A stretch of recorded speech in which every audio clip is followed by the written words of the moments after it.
திமுகவை அழிக்கணும், திமுக ஒழிக்கணும், திமுக ஒழிக்கிறது அழிக்கலாம். அப்புறம் வச்சுக்கோங்க, அழியலாம். அப்புறம் மக்கள் பார்த்துக்கலாம். மக்கள் அழியாமல் இருக்கிறதுக்கு என்ன வழி, அதை பொண்ணுங்களுக்கு நீங்க முதல்ல யோசிக்கணும். எதுக்கிறதாலும் திமுக அழிக்கணும், திமுக அழிக்கணும், திமுக அழிக்கிறது சொன்ன புறாமே காலம் கண்டாலும். நீங்கள் மேடையில்தான் வசனம் பேச முடியும். திமுகவை அழிக்க நினைத்தால் தமிழ்நாடே அழிந்துவிடும். முதலமைச்சர் மு.க. ஸ்டாலின் சாதாரணமான ஆள் இல்லை என மறைமுகமாக தவேக தலைவர் விஜயை விமர்சித்து நடிகர் வடிவேலு பேசியிருப்பது அரசியல் வட்டாரத்தில் பெரும் கவனத்தை ஈர்த்திருக்கிறது. அன்று விஜயகாந்த் அரசியல் கட்சி ஆரம்பித்ததும் அவரை எதிர்த்தது முதல் விஜய் வரை திமுகவுக்காக ஒலிக்கும் வடிவேலுவின் அரசியல் குறித்து இந்த வீடியோவில் பார்க்கலாம். தமிழ் சினிமாவில் அறிமுகமான புதிதில் பட வாய்ப்புகளுக்காக வடிவேலு சிரமப்பட்டிருக்கிறார். அந்த காலகட்டத்தில் கவுண்டமணி செந்தில் காம்போ காமெடியில் கொடி கட்டி பறந்தனர். இதனால் தன்னை நிரூபிப்பதில் வடிவேலுவுக்கு சிக்கல் இருந்தது என்றே சொல்லலாம். அப்போது சின்ன கவுண்டர், கோயில் காளை, தமிழ் செல்வன் போன்ற திரைப்படங்கள் மூலம் வடிவேலுவின் சினிமா கெரியருக்கு உதவியவர் விஜயகாந்த்.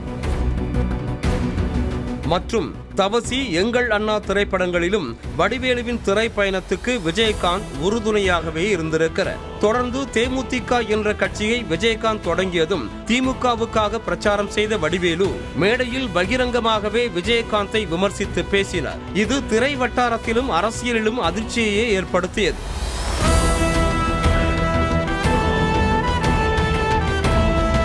விஜயகாந்த் மீதான வடிவேலுவின் விமர்சனம் இருவரது நட்பிலும் விரிசலும் ஏற்பட காரணமாக இருந்தது. விஜயகாந்தின் மறைவுக்கு கூட வடிவேலு வராதது விமர்சனத்திற்குள்ளானது. விஜயகாந்துக்கு வடிவேல் துரோகம் செய்துவிட்டதாக அவரது மகன்களே பேசியிருந்தனர். இதற்கெல்லாம் வாய் திறக்காமல் இருந்து வந்த வடிவேலுவும் ஒவ்வொரு தேர்தலின் போதும் திமுகவிற்காக பேசி வருகிறார். அந்த வகையில் இந்த முறையும் திமுகவிற்காக வடிவேலு பேசியிருக்கிறார். இதில் மறைமுகமாக தவேக தலைவர் விஜயை தாக்கி பேசியிருக்கிறார். சென்னை கொளத்தூரில் நடைபெற்ற திமுக நிகழ்ச்சியில் பேசிய வடிவேலு, திமுக அழிய வேண்டும் என சொன்ன பலர் இருக்கிற இடம் தெரியாம போயிட்டாங்க. திடீரென அனைவருடைய வங்கி கணக்கிலும் 5000 ரூபாய் பணத்தை முதலமைச்சர் ஸ்டாலின் போட்டதால் ஒரு சிலர் அதிர்ச்சி ஆகிட்டாங்க என பேசியிருக்கிறார் வடிவேலு.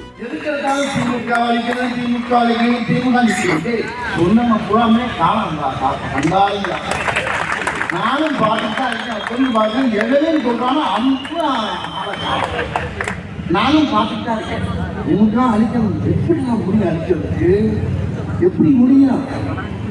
தஞ்சாவூர் கோபுரம் மாதிரி நிற்கிது. பெரிய வரலாற்று படத்து போய் நிற்கிது. திமுக ஒரு சாதாரண சாம்ராஜ்யமா இருக்கு. திடீர்னு எல்லாருடைய அக்கௌண்ட்லையும் ஒரு 5000 ரூபாய் போட்டார். மக்களுக்கெல்லாம் ரொம்ப அதிர்ச்சி. இந்த திமுக அழியணும்னு சொன்னா பாருங்க, அது நல்லா அசந்து தூங்கிருந்தவங்க காலத்துக்காக சொல்லிட்டாங்க. 5000 போட்டாங்க. ஏன் மக்கள் சந்தோஷமா அவங்க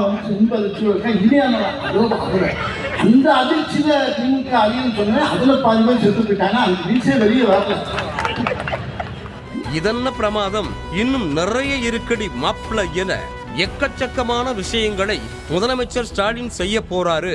நீங்க மேடையில தான் வசனத்தை பேச முடியும், ஆனா செயல்பாடுகள் இருக்கிற ஒரே ஒரு கட்சி திமுக மட்டும்தான் என தனக்கே உரிய பாணியில் பேசியிருக்கிறார் வடிவேலு.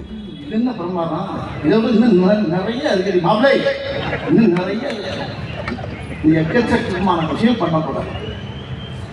அவர் சாதாரண ஆள் நினைச்சுக்கிட்டு இருக்காங்க எல்லாரும். தமிழகம் முதல்வர ஐயா ஸ்டாலின் அவர்கள் அதே சாதாரணமாக தான் இருக்காரு நினைக்கிறாங்க. கிடையாது, நீங்க என்ன வேணாலும் பேசு, என்ன வேணாலும். ஏன்னா பேச வேண்டிய வசனத்தை பூரா மேடெல்லாம் பேசி ஆகணும், பேசிட்டே இருக்கு. ஆனால் செயல்பாடுகள் இருக்க ஒரே ஒரு கட்சி திமுக தான். ஒரு நிமிடம் திமுக ஆட்சியில் இல்லாதது மாதிரி யோசித்து பாருங்க. தமிழ்நாடே அழிஞ்சிடும். திமுகவை போல தமிழ்நாட்டை ஆட்சி செய்ய யாருமே இல்லை. தமிழ்நாட்டோட பெயரையே மாற்றிடுவாங்க. ஏன்னா இங்க தட்டி கேட்க திமுகவை தவிர யாருமே இல்லை. திமுகவை அழிப்பதையெல்லாம் அப்புறம் பார்த்து கொள்ளலாம், முதல்ல மக்கள் அழியாம இருக்கிறதுக்கான வழி என்னன்னு பாருங்க என வடிவேலு நகைச்சுவையாக பேசியிருக்கிறார். நம்ம ஆட்சி திமுக ஆட்சி இது இல்லாம கொஞ்ச நேரம் கற்பனை பண்ணி பார்க்கிறேன், தமிழ்நாடே அழிஞ்சிடும். நம்ம கட்சி இல்லைன்னா இதுக்கு ஈக்குவலா இந்த நாட்டை ஆளுநர் தமிழ்நாட்டில் யாருமே கிடையாது. திமுகவை அழிக்கணும், திமுக ஒழிக்கணும், திமுக ஒழிக்கிறது அழிக்கலாம் அப்புறம் வச்சுக்கோங்கய்யா. அழியலாம் அப்புறம் மக்கள் பார்த்துக்கலாம். மக்கள் அழியாம இருக்கிறதுக்கு என்ன வழி, அதை பண்ணுறதுக்கு நீங்க முதல்ல யோசிக்கணும்.